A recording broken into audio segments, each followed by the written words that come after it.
Have you ever heard someone say, don't eat wild mushrooms, they'll kill you? Well, this is true. On this episode, I'll show you a prime example of this. This episode is brought to you by my own program on Graphene, which is foraging, gardening, hiking, and backpacking. If you want to check it out, check out the link in the description.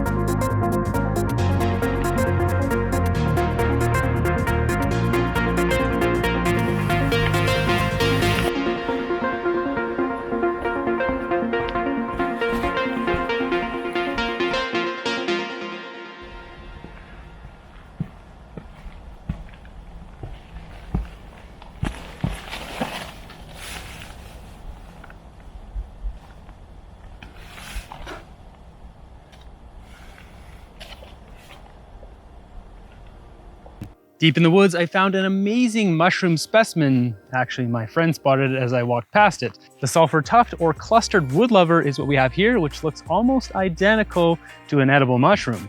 Scientifically, the Hypholoma vesicular or sulfur tuft is toxic with a wide array of horrid side effects if consumed. We know this because people on rare occasions have eaten this mushroom thinking it is the edible Hypholoma capnoides. The only differentiating characteristics are the presence of gray gills versus green gills, as you see here with the sulfur tuft. This distinction is so difficult to make, mushroom pickers don't usually take the risk.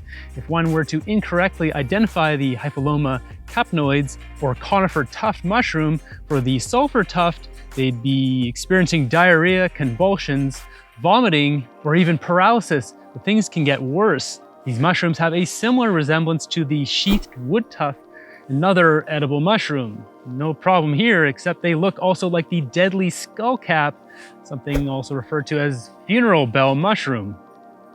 Throw in the risk of death, or in better case scenario, paralysis or vomiting, the mild yet bitter taste of the conifer tuft mushroom isn't seeming so desirable. In the case of the sheathed wood tuft mushroom, it tastes mild with a pleasant mealy smell, something that isn't worth risking one's life over.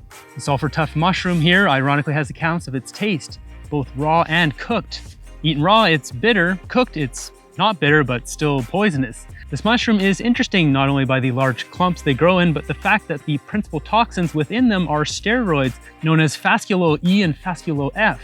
These steroids damage the liver when consumed, which has a delay of about 5 to 10 hours after consumption. The mushroom uses these steroids to suppress the growth of other plants around it to fully develop and thrive in its surroundings. This unique toxin has been used successfully as an experimental treatment to competitively displace a common fungal disease of conifers, Armillaria solipidis, from managed coniferous forests. In this case, on the side of this tree, these mushrooms are thriving, usually on old woods, often in clumps of decaying wood on the ground. For that reason, this is a really unique specimen to have here. The sulfur tuft has a widespread area of growth around the world: North America, Europe, Iran, and Turkey, from spring till autumn. A beautiful mushroom to add to your Instagram, but not to your dinner plate. They have a sulfur smell to them, but they actually smell pretty good, which is not a good thing when it comes to a mushroom. Makes it a little bit enticing to eat. Yeah, it smells nice. Do you know of an amazing, unique mushroom I should keep my eyes out for? Let me know in the comments down below. If you enjoyed this episode, why not check out my episode on the Mario mushroom or the Inky Cat mushroom? And until next episode, have a good one. Armillaria solidipes. Armillaria solidipes.